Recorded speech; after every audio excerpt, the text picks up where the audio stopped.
नमस्कार, मी ॲडव्होकेट प्रतिभा सावंत. माझ्या यूट्यूब चॅनलमध्ये आपलं हार्दिक स्वागत आहे. आजचा जो विषय आहे तो नोटीसच्या संदर्भात आहे.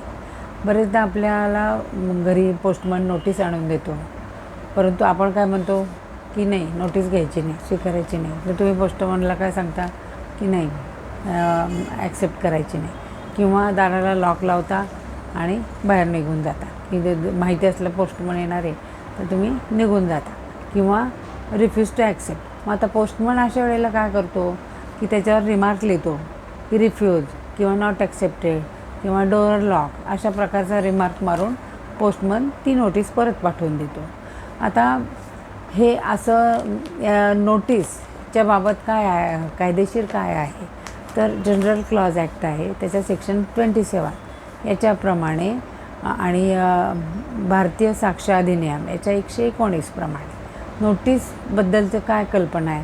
जर ती योग्य पत्त्यावर आलेली असेल, स्पीड पोस्टने आलेली असेल आणि तो योग्य पत्ता आहे, त्याच्यात सगळे मजकूर व्यवस्थित आहे, आणि अशी ही नोटीस जर तुम्ही स्वीकारली नाही किंवा स्वीकारण्यास नकार दिला किंवा लॉक लावलेला असेल, तरीही त्याचा अर्थ काय होतो की ती योग्य पत्त्यावर आहे, स्पीड पोस्टने पाठवलेली आहे, आणि म्हणजे त्याच्यावरचे जे सगळे कंटेंट्स आहेत ते योग्य आहेत. तर याचा अर्थ असा होतो की ती नोटीस तुम्हाला पोचली.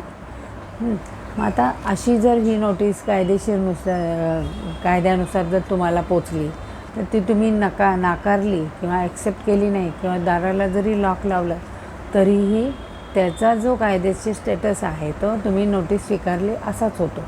मग नोटीस स्वीकारणं योग्य का नाकारणं योग्य याबाबत बघणार आहे. आता समजा तुम्ही ती नोटीस स्वीकारणं नाकारलं तर त्याचा परिणाम काय होणार.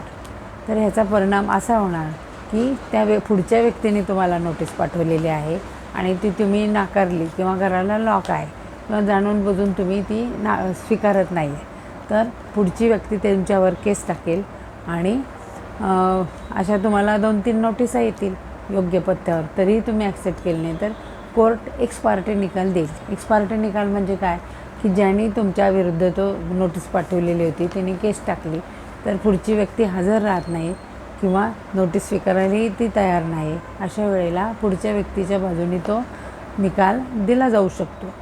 किंवा आता दुसरा पर्याय असा की तुमची बाजूच न ऐकता निकाल दिला जाऊ शकतो. असे 2 पर्याय आहेत.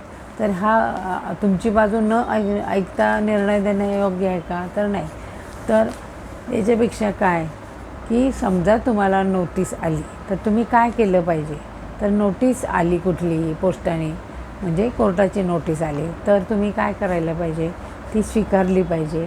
तसेच तुमच्या जर ओळखीचा कुठला वकील आहे तर त्याच्याकडं जा, तुम्ही नोटीसमध्ये काय लिहिलेलं आहे त्याच्याशी चर्चा करा, आणि तुमची जी बाजू आहे त्या वकिलाला सांगा, आणि तो वकील बरोबर ती ड्राफ्ट करेल आणि ती नोटीस पुढच्या पार्टीला पाठवेल. म्हणजे तुमची बाजू नोटिसीने मांडू शकता.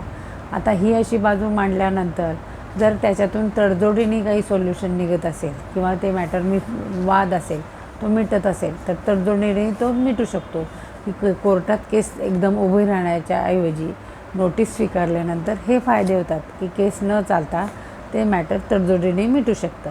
म्हणजेच नोटीस न स्वीकारणं हे शहाणपणाचं आहे का, तर नाही. तर नोटीस स्वीकारणं हेच शहाणपणाचं आहे, आणि त्याला योग्य उत्तर देणं, तुमची बाजू मांडणं, आणि म्हणजेच तुम्ही तडजोडीने ते मॅटर कोर्टात न जातासुद्धा सोडवू शकता. म्हणूनच कुठलीही नोटीस आली तर शहाणपणाचं हे की ती नोटीस स्वीकारा आणि त्याला योग्य उत्तर द्या. म्हणजे जो गैरसमज आहे माणसाच्या मनामध्ये की मी स्वीकारलंच नाही तर ते माझ्या अंगाला लागणारच नाही, म्हणजे नोटीसमध्ये काय आहे हे काही बघायचंच नाही.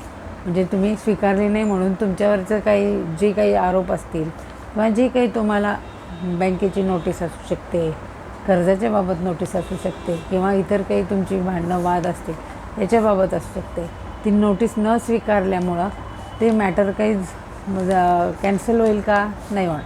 मग त्यापेक्षा ती नोटीस स्वीकारा, हेच छानपणाचं आहे. तर तुम्हाला आवडलं असेल तर लाईक करा, शेअर करा आणि सबस्क्राईब करा. धन्यवाद.